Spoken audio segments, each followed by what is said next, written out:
할렐루야. 오늘 선포되는 이 말씀을 통해서 우리 모두 하나님의 풍성한 은혜와 축복을 누리는 복된 시간 되기를 주님의 이름으로 축복합니다.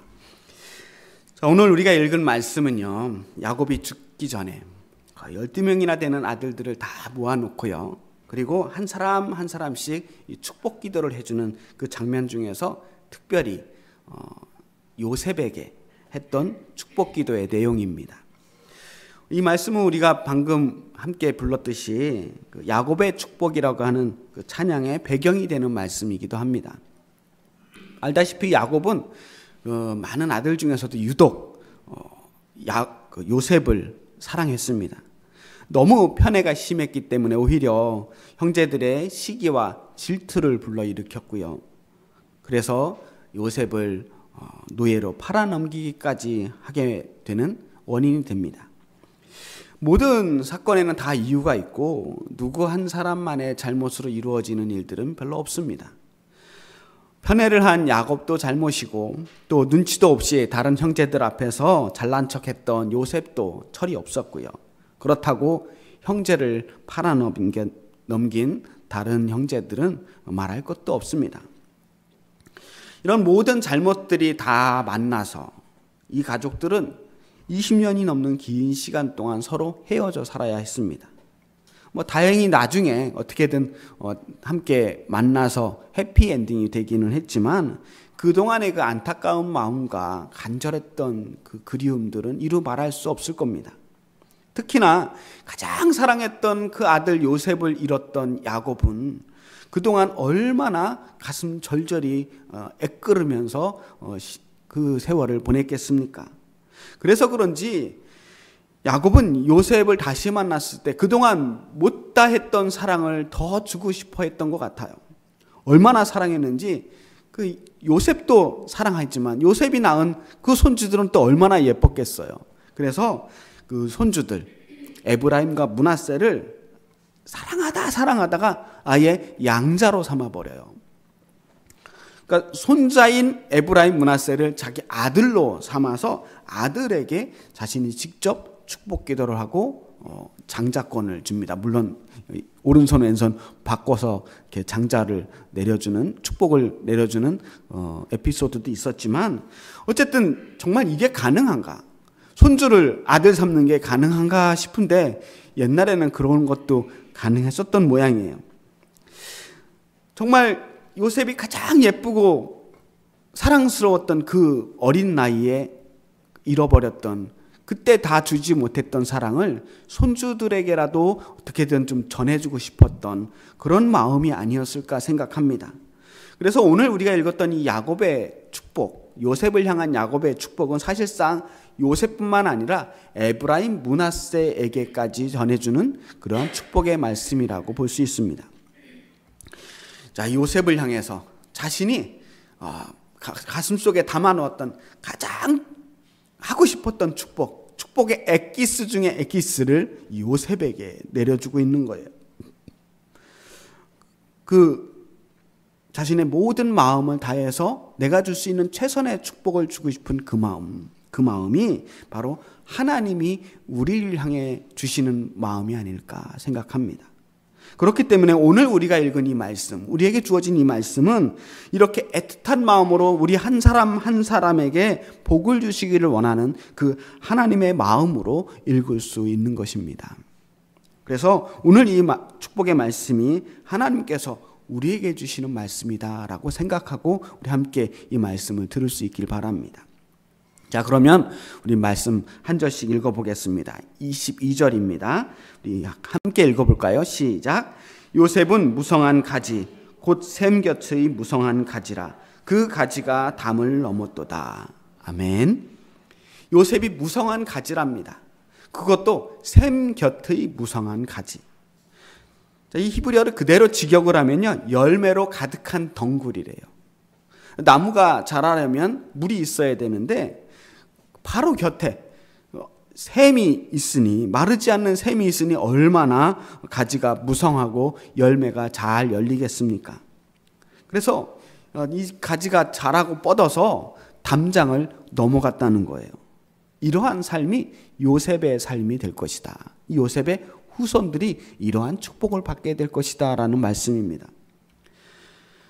자, 이 구절 우리가 방금 부른 야곱의 축복에서 이렇게 표현하더라고요. 너는 담장 너머로 뻗은 나무. 요셉이 담장 너머로 뻗은 나무예요. 요셉이라고 하는 말, 요세프, 이 야호세프라고도 하고 요세프라고도 하는 이 이름은 여호와여 더하여 주옵소서, 여호와여 번성케 하옵소서라고 하는 뜻입니다. 야곱은 요셉이 태어날 때부터 그 아들이 번성케 되기를 바라는 마음을 가지고 있었어요. 그런 소망을 가지고 이렇게 이름을 지은 겁니다. 그리고 마지막까지 그 마음이 변하지 않아요. 담장이 넘어가도록 그 풍성한 가지가 되기를 바라는 마음입니다. 이렇게 담장을 넘어간다라고 하는 것은 영역이 넓어지는 거예요. 흔히 지경이 넓어진다라는 표현을 많이 하잖아요. 지경이 넓어진다는 게 내 땅이 넓어지는 겁니다. 내 삶의 영역이 넓어지는 거예요.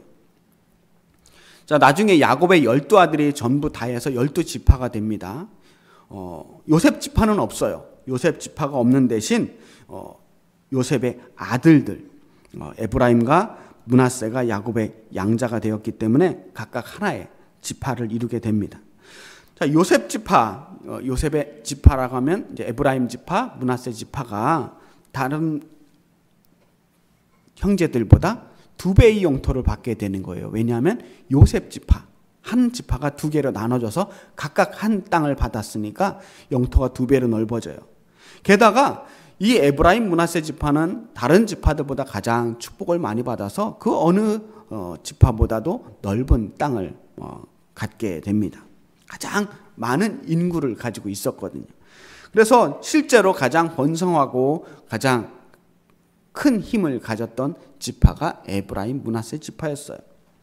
하지만 가지가 담장을 넘어간다, 벗어난다라고 하는 뜻은 단순히 땅이 넓어지고 후손들이 번창해지고 그래서 재산이 많아지고 돈이 많아지고 그래서 잘 먹고 잘 사는 축복을 받게 되었다라고 하는 뜻으로만 읽어서는 안 될 것입니다. 야곱이 지금 요셉에게 주고 싶어하는 축복은 그 누구보다도 가장 근원적인 축복, 정말 하나님께서 주시기를 원하는 진짜 축복을 받기를 원했던 거잖아요. 그런 야곱이 고작 네 후손들은 잘 먹고 잘 살았으면 좋겠다, 이런 1차원적인 축복을 원했겠냐고요. 우리가 야곱을 무시해서는 안 됩니다. 야곱이 약점이 많은 사람으로 부각이 되어 있긴 하지만 사실 야곱은 굉장히 대단한 사람입니다. 아브라함과 이삭과 야곱을 잇는 이스라엘 민족의 신앙의 뿌리를 만든 토대가 되는 사람이 바로 야곱이에요. 하나님께서 이스라엘 백성들을 만나 주실 때 뭐라고 자신을 소개합니까? 나는 아브라함의 하나님, 이삭의 하나님, 야곱의 하나님이라고 말씀하십니다. 이미 베델에서 돌베개 베고 잠들 때 야곱은 하나님을 만나요. 또 라반의 집에 있을 때 하나님의 도우심과 축복으로 자신의 재산들이 얼마나 확장되고 자신이 얼마나 큰 축복을 받는지 몸소 삶으로 체험했던 사람입니다. 그리고 야복강 강가에서 하나님의 천사와 씨름하면서 뜨겁게 하나님을 온몸으로 경험했던 사람이 야곱이에요. 야곱은 자신의 인생에서 온갖 시련과 험난한 그 경험들을 통해서 하나님을 계속해서 만나왔던 살아있는 신앙의 사람입니다. 그런 하나님과의 깊은 만남이 있었기 때문에 야곱은 죽음을 앞두고 자식들을 위해서 자기가 해줄 수 있는 최선이 무엇인가, 이들을 위해 내가 축복기도 해줘야겠구나, 그렇게 한 사람 한 사람 붙잡고 축복의 기도를 하고 있는 겁니다. 하나님에 대한 확실한 믿음이 있었기 때문이에요. 그러니 야곱이 그 중에서도 가장 사랑했던 요셉을 향해서 기도하는 것은 야곱이 그동안 생각했던 가장 이상적이고 근본적인 복이란 무엇인가, 가장 완벽하고 훌륭한 삶이란 무엇인가라고 하는 것에 대한 통찰이, 그동안의 인생의 모든 인생을 통틀어서 자신이 내렸던 그 결론 같은 말씀이 이 축복 기도에 녹아 있는 거예요. 그렇다면 담장을 넘어가는 가지는 더 깊은 뜻, 더 근본적인 뜻이 있을 것이다. 잘 먹고 잘 사는 것 이상의 그 무언가가 있을 거라는 거예요. 담을 넘어가는 가지. 그것은 울타리를 넘어서 내 경계를 넘어서 내 한계를 넘어가는 사람이 되라는 거예요. 자신을 가둬두는 경계를 뚫고 나가는 사람입니다. 나라고 하는 경계를 벗어나는 사람이에요. 내 안에서만 머무르는 사람이 아니라 내 모든 것이 바깥으로 확장되는 사람입니다. 내 삶의 영역이 넓어지고 내 삶의 영향력이 점점 커지는 사람입니다. 생각하는 범위가 넓어지고 기도하는 영역이 넓어지고 사랑하는 범위가 넓어지는 사람이에요. 그런 사람이 점점 더 큰 사람이 되는 겁니다. 비록 뿌리는 담장 안에 박혀 있지만 가지와 열매는 우리 집 이 마당을 넘어서 지경을 점점 넓혀가며 확장되는 사람입니다. 나 혼자 복받고 나 혼자 잘 사는 것에 멈추는 사람이 아니에요. 내가 받은 복이 넘쳐나서 그것이 담장을 넘어가. 내가 받은 은혜가 넘쳐나서 이웃을 향해 세상을 향해 넘쳐가는 사람이 바로 가지가 담장을 넘어가는 사람입니다. 예전에 어렸을 때 제가 시골에 살을 때 보면요. 마당에 감나무들이 그렇게 많았어요. 그 감나무가 점점 자라나다 보면 나중엔 이 감나무가 가지가 담장 밖으로 벗어나는 일들이 흔하게 있었습니다. 그런데 그 감나무 주인들이 그 울타리 안에 있는 감은 열심히 따는데 밖에 있는 감들은 웬만하면 따지 말라고들 했어요. 지나가는 사람들이 지나가다 익으면 그냥 손 집어서 따먹게 놔뒀단 말입니다. 내가 받은 축복, 내가 받은 은혜를 나뿐 아니라 그것이 차고 넘쳐서 다른 사람들까지 전해지게 하는 것, 그것이 요즘 사람들이 말하는 선한 영향력이라고 할 수 있어요. 나라고 하는 범위를 넘어가는 사람입니다. 그렇게 될 때 우리의 받은 축복이 그냥 여기서 끝나는 것이 아니라 나를 통해서 다른 사람에게 전해지는 진정한 축복의 통로로 우리가 사용되게 되는 겁니다. 그게 진짜 축복 아니겠습니까? 많은 사람들이 복을 받고 싶어 해요. 사업이 잘 되고 좋은 직장을 얻고 하는 일들마다 정말 뻥뻥 터져서 어마어마한 복을 받기를 원하며 기도합니다. 그런데 그 복을 받아서 뭘 할지, 왜 내가 이 복을 받아야 하는지, 이 복을 받아야 하는 이유와 목적을 생각하지 않아요. 그냥 돈만 많으면 좋겠는 거죠. 당장 우리가 가진 것들이 많아지고 뭔가가 내 영향력이 커지기를 바라기는 하지만 그것을 가지고 내가 뭘 할지에 대한 비전이 없는 겁니다. 축복받는 것 자체가 목적이 되어버리는 거죠. 우리가 성공 자체가 목적이고 부자가 목적이고 복받는 것이 목적이라고 한다면 우리가 믿는 하나님은 사실 무당이 믿는 귀신과 다를 바가 없어요. 그런 신앙을 뭐라고 하냐면 기복신앙이라고 하거든요. 복을 위한 신앙이에요. 오직 복만 받으면 그게 누가 되었든 상관없다는 거예요. 가지가 담장을 넘어가는 축복은 이 기복신앙을 넘어가는 신앙입니다. 복 받는 것을 넘어가서 이 받은 복으로 내가 무엇을 할 것인가? 어떻게 하나님의 영광을 드러내고 나를 통해서 이 세상에 선한 영향력을 끼칠 수 있을 것인가? 나를 통해 사람들이 구원받고 나를 통해 다른 사람들이 축복을 받는 그러한 놀라운 은혜가 일어나기를 소원하는 것, 그것이 진정한 축복이 아니겠습니까? 그게 우리가 받아야 될 축복이에요. 축복을 받아야 되는 이유입니다. 야곱이 요셉에게 주는 두 번째 축복을 봅시다. 23절, 24절 말씀을 제가 읽어볼게요. 활 쏘는 자가 그를 학대하며 적개심을 가지고 그를 쏘았으나 요셉의 활은 도리어 굳세며 그의 팔은 힘이 있으니 이는 야곱의 전능자 이스라엘의 반석인 목자의 손을 힘입음이라. 요셉이 어디 가서 나쁜 짓 한 적이 없습니다. 적어도 성경에 우리가 읽었을 때 어디 가서 누구에게 해코지 한 적이 없어요. 오히려 요셉 덕분에 굶어 죽을 뻔했던 사람들이 7년의 그 대기근 속에서 살아남게 되었잖아요. 얼마나 덕이 많은 사람입니까? 그런데 그럼에도 불구하고 요셉을 미워하는 사람들이 있었습니다. 활을 쏘는 자가 적개심을 가지고 요셉에게 활을 쏘았다는 겁니다. 억울하죠. 왜 내가 이런 일을 당해야 되는지 모를 일들을 당하게 되었다는 겁니다. 그런데 요셉은 그들보다 더 강하다는 거예요. 요셉의 활이 적들의 활보다 더 굳셉니다. 요셉의 팔이 더 힘이 있습니다. 왜냐? 요셉에게는 하나님이 함께 해주셨기 때문입니다. 야곱의 전능자, 이스라엘의 반석인 목자의 손을 힘입었습니다. 여기 두 개의 이름이 나와요. 야곱이라고 하는 이름과 이스라엘이라고 하는 이름이 나와요.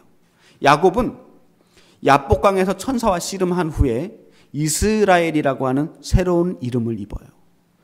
새로운 이름, 이스라엘. 그러니까 야곱과 이스라엘은 같은 이름이에요. 그러면 이렇게 생각하면 이 구절이 좀 더 쉽게 해석됩니다. 야곱의 전능자가 되시고 이스라엘의 반석이 되시는 목자. 바로 그 하나님의 손이 요셉의 팔을 강하게 하셨다. 야곱은 이렇게 요셉이 하나님의 능력, 하나님의 도우심으로 그를 공격하는 모든 고난과 어려움을 이기고 승리하기를 기도합니다. 여전히 우리를 공격하는 수많은 적들이 우리의 삶 속에서도 흔하게 나타납니다. 특별하게 문을 잘못해서가 아닙니다. 우리의 인생은 결코 순탄하지 않다는 거예요. 수많은 문제들이 계속해서 우리를 공격할 겁니다. 이유도 알 수 없어요. 그것이 때로는 사고가 될 수도 있고 질병이 될 수도 있고 인생의 어려움이 될 수도 있습니다. 뭐 하나 쉬운 문제들은 없을 겁니다. 인생은 한 번도 만만하게 우리를 그냥 보내주지 않아요. 나이가 많든 적든 간에 상관없이 여러분의 지나간 인생을 한번 돌아보세요. 내가 지금까지 살아왔던 순간들을 한번 돌이켜본다면 사실 우리를 향해서 날아들었던 수많은 화살들이 있었다는 겁니다. 그런데 우리는 살아남았어요. 여러분의 살아왔던 시절, 그 모든 시간은 살아남은 시간입니다. 우리가 강하기 때문에 살아남았을까요? 알잖아요. 우리 그렇게 강한 사람들 아닙니다. 강하지 않았음에도 여태까지 우리가 살아남을 수 있었던 것은 하나님께서 우리를 지켜주셨기 때문입니다. 그 수많은 사고와 질병과 위험 속에서 하나님이 우리를 지켜주셨기 때문에, 하나님이 우리의 팔에 힘을 주셨기 때문에, 우리의 반석이 되어주시고 능력이 되어주셨기 때문에 살아남을 수 있었던 겁니다. 혹시 오늘도 우리를 공격하는 화살 때문에 두렵고 불안하신 분들 계십니까? 여러 가지 문제들이 우리를 괴롭히고 내가 이 일들을 해결할 수 있을까 염려스럽습니까?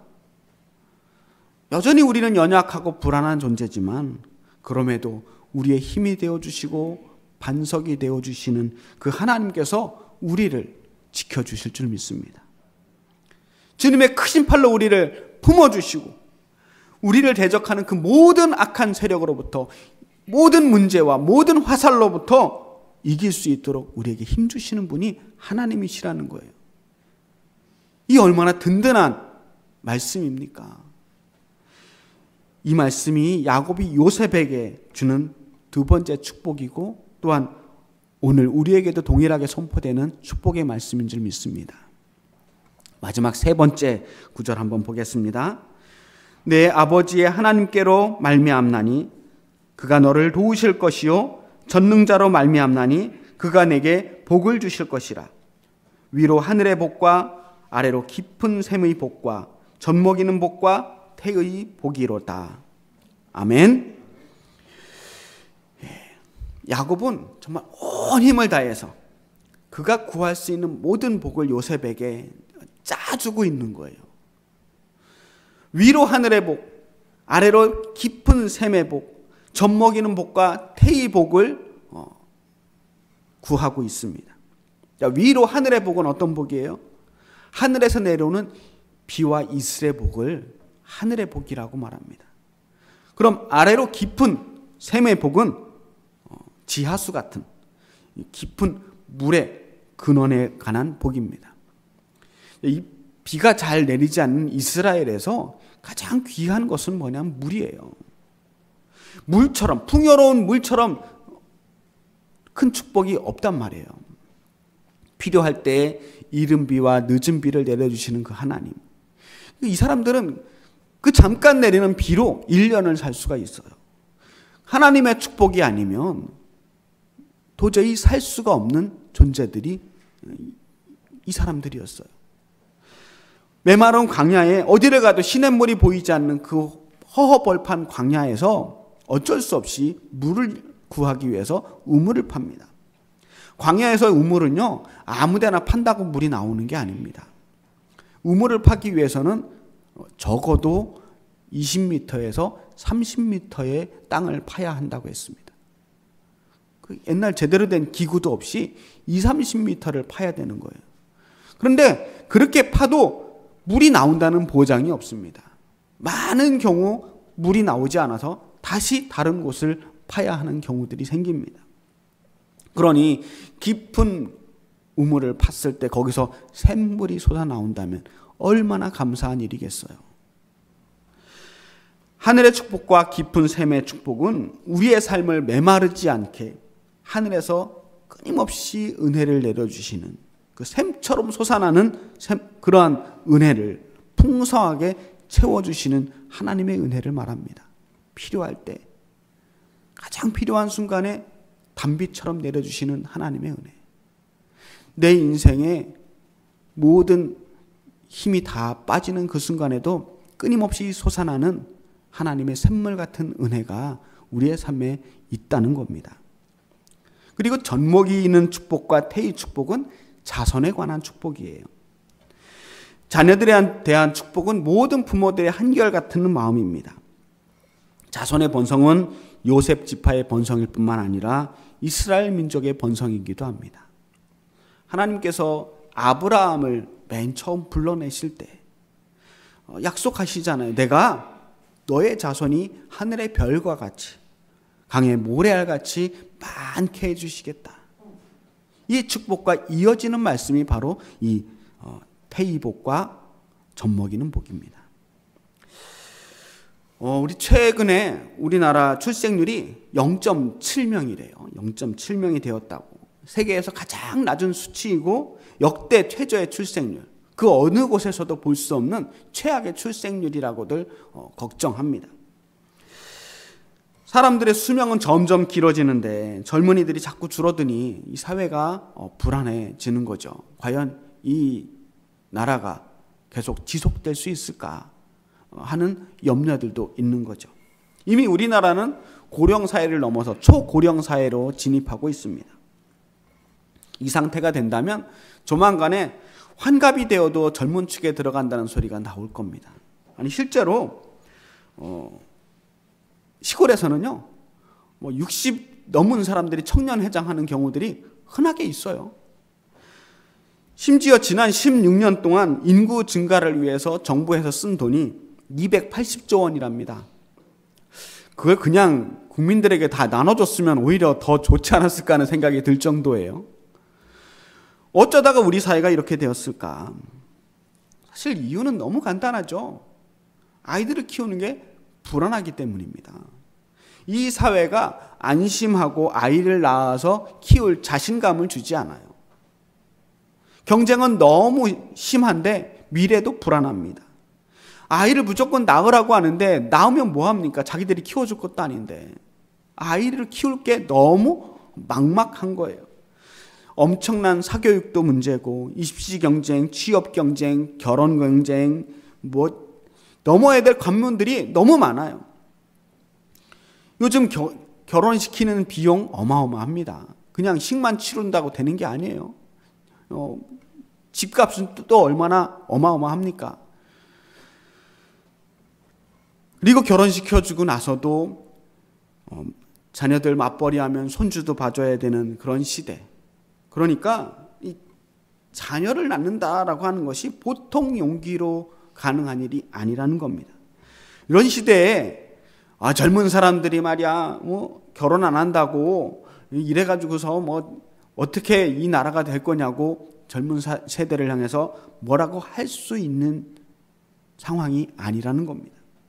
사실 젊은이들은요 언제나 그 시대에 가장 똑똑한 사람들입니다. 늘 그랬어요. 가장 확실하고 가장 정확한 판단을 내리는 게 젊은이들이었습니다. 우리들이 젊을 때 그렇게 해서 세상을 바꿔왔고 오늘날 젊은 세대들은 또한 자신의 가장 현명한 결정을 통해 세상을 바꾸고 있는 중입니다. 문제는 젊은이들에게 있는 것이 아니라 어른들에게 있는 거예요. 젊은이들은 지금 할 수 있는 최선의 선택을 하고 있어요. 이 사회에서 아기 낳는 게, 애를 키우는 게, 결혼하는 게 결코 쉽지 않다는 걸 본능적으로 알고 있는 겁니다. 이런 세상을 만든 어른들이 반성을 해야죠. 하루빨리 이 사회를, 이 세상을 정상으로 돌려야만 하는 책임이 우리 어른들에게 있는 거예요. 이 말도 안 되게 불합리한 세상, 비정상적인 세상을 바로 세우지 않으면 안 되는 거예요. 젊은이들을 닥달할 것이 아니라 어른들이 그 젊은이들에게, 우리의 자녀들에게 희망을 보여줘야 하지 않겠습니까? 사실 아이를 낳지 않는 젊은이들만 걱정이 아닙니다. 아이를 낳은 모든 부모들, 이 세상의 모든 부모들 똑같은 마음으로 아이를 키우고 있어요. 이미 낳았지만 여전히 막막하고 염려스러운 마음으로 아이들을 키우고 있는 겁니다. 이 세상에 자식을 위해서 기도하지 않는 부모가 있을까요? 종교를 막론하고 어떤 부모든 자식을 위해는 가장 간절하고 치열하게 기도하고 있을 겁니다. 그래서 우리는 우리 자녀들이 하나님의 복을 받기를 원합니다. 우리가 만난 하나님을 자녀들도 만나기를 원합니다. 우리가 받은 은혜와 축복을 우리 자녀들도 받기를 원합니다. 우리보다는 우리 자녀들이 더 행복해지기를 원합니다. 우리가 살아왔던 시간들보다는 우리 자녀들이 살아가는 시간들이 더 좋아지기를 바랍니다. 세상은 자꾸만 우리들이 살아갈 미래에 대해서 어둡게 그리고 있어요. 디스토피아가 다가오고 있다. 세상의 종말이 다가오고 있다라고 그렇게 생각하고 있습니다. 인구는 줄고 있고 환경은 오염되고 세상은 악해지고 있다고 말합니다. 그럼에도 불구하고 우리는 지금 아이들을 키우고 있어요. 이 시대에 우리가 아이를 키우고 있다는 건 무슨 뜻입니까? 우리가 아직 이 세상에 희망을 가져야 되는 이유를 가지고 있다는 거예요. 이 아이들이 우리의 희망이거든요. 이 아이들을 위해서 우리가 어두운 미래를 남겨줘서는 안 되는 이유가 우리 아이들에게 있는 겁니다. 여전히 우리는 희망을 꿈꿔야만 합니다. 아이들을 위해서라도. 적어도 우리 자녀들이 살아가야 할 세상에서는 하나님의 축복이, 하나님의 도우심이, 하나님이 준비하신 멋진 하나님의 나라가, 이 땅에 하나님의 나라가 완성되는 그 때가 반드시 오고야 말 거라고 하는 희망을 가져야 하는 겁니다. 그게 우리 부모의 기도예요. 저는 오늘 야곱이 요셉에게 내려줬던 축복의 말씀을 여러분에게 전합니다. 요셉을 향한 그 뜨거운 마음, 그 간절한 바람, 그 애틋한 마음으로 우리 엘림교회 성도들 한 사람 한 사람에게, 그리고 여러분의 자녀에게, 또 여러분의 자녀가 살아가야 할 이 세상을 향해 하나님의 이 축복의 말씀을 전합니다. 여러분은 무성한 가지가 되어서 가지가 담을 넘어가는 축복의 사람이 되시기를 바랍니다. 또 여러분은 여러분을 공격하는 그 수많은 대적 앞에서 여러분을 도우시는 하나님의 능력에 힘입어서 담대하게 승리하시기를 바랍니다.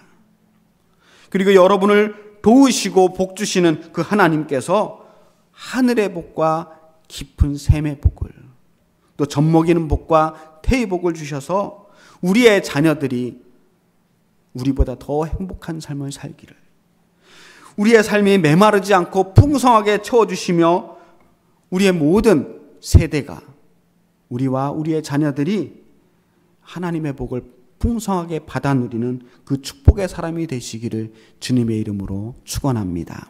기도하겠습니다. 하나님, 그 누구보다도 우리를 사랑하셔서 우리를 특별하게 생각하시고 우리에게 복 주시기를 원하시는 그 하나님의 마음이 오늘 우리를 향한 마음인 줄 믿습니다. 오늘 이 시간 야곱이 요셉에게 했던 그 축복의 말씀이 우리 한 사람 한 사람을 위한 하나님의 마음임을 믿고 감사합니다. 하나님, 우리가 담을 넘어가는 가지처럼 점점 더 큰 사람, 넓은 사람이 되게 하시고 하나님이 주시는 그 모든 복을 받아 누리는 하나님의 자녀 되게 하여 주시옵소서. 예수 그리스도의 이름으로 기도합니다. 아멘.